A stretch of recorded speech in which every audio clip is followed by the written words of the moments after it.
ଆମେ ଗୋଟେ ନୂଆ ପ୍ରକାରର ପିଠା ବନେଇବା।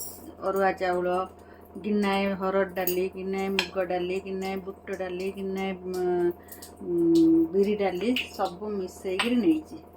ତାକୁ ଏକାଠି ଗୋଟେ ଜାଗାରେ ବତୁରେଇ ଦେବା। ସବୁ ଜିନିଷ ବତୁରେଇବା 4 ଘଣ୍ଟା ହେଇଗଲାଣି। ତାକୁ ଗ୍ରାଇଣ୍ଡର ଦେହରେ ବାଟି ଦେବା। ସବୁ ତା ଦେହରେ ଟିକେ ଲୁଣ ପକେଇବା,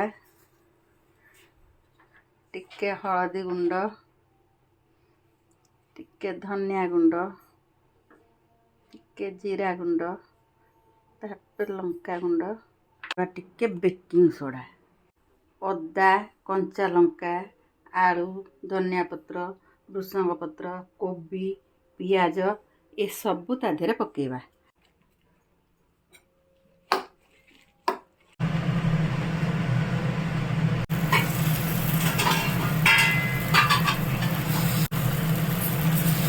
बोतल लेउटे दवा ताको।